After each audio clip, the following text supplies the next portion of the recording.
और मदरसे के ताल्लुक़ से जो भी शुरू से लेकर अब तक अहवाल पेश आए और अल्हम्दुलिल्लाह जो नताइज हैं उसको भी पेश किया जाएगा। इससे कबल मैं आप हज़रात को ये बताना ज़रूरी समझता हूँ कि हर दीनी महफिल जो शुरू की जाती है उसको अल्लाह रब्बुल इज़्ज़त के कलाम पाक से शुरू किया जाता है।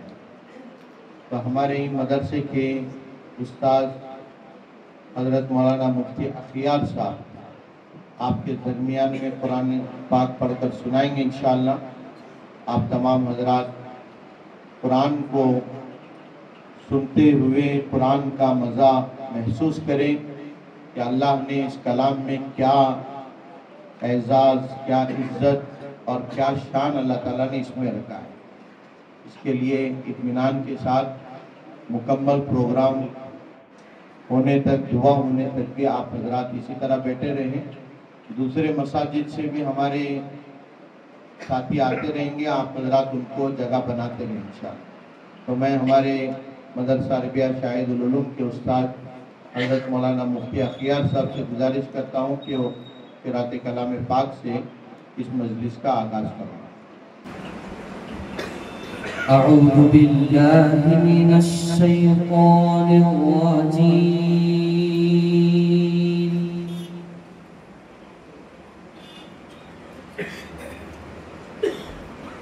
बिस्मिल्लाहिर रहमानिर रहीम।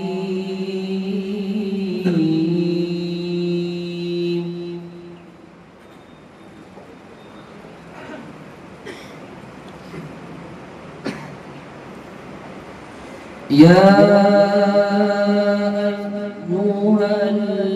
अय्युहल्लज़ीना आमनू इस्तईनु बिस्सब्रि वस्सलाह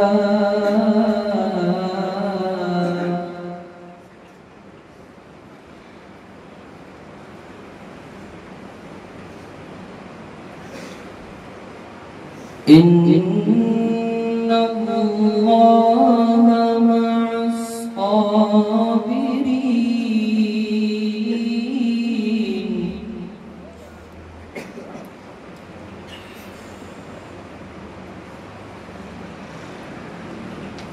वला तक़ूलू लिमन युक़तलु फ़ी सबीलिल्लाहि अमवात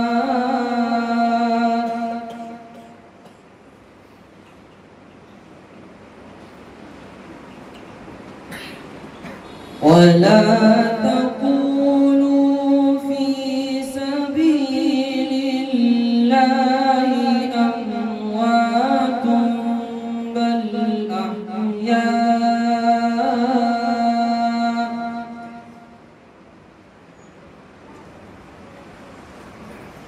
बल अहयाउ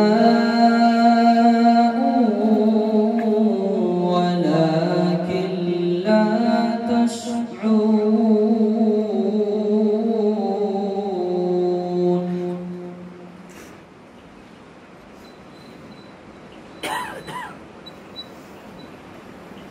वलनबलुवन्नकुम बिशैइन मिनल खौफि वल-जू'i वनक़सिम मिनल अमवाल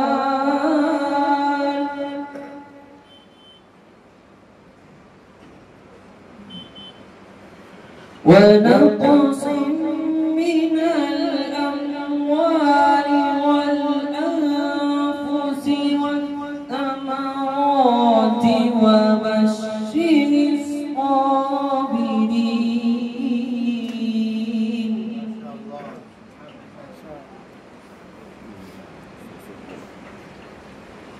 الذين إذا أصابتهم مصيبة قالوا إنا لله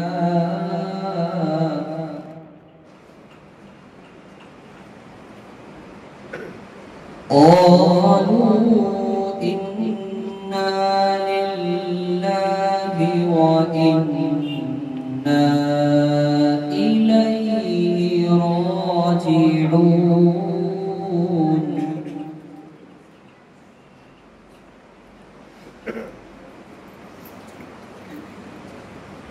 الذين إذا أصابتهم مصيبة قالوا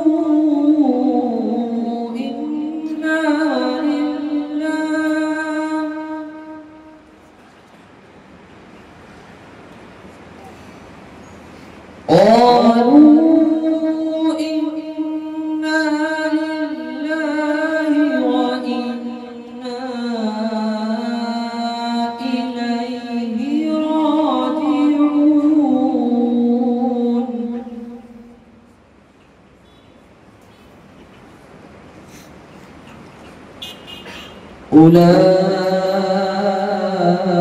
أولئك عليهم صلوات من ربهم ورحمة ما شاء الله سبحان الله.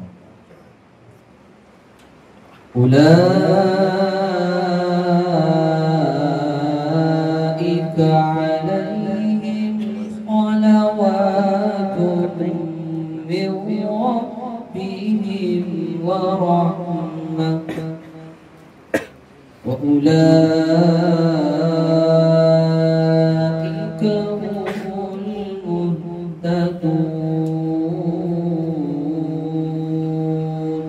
صدق الله العظيم.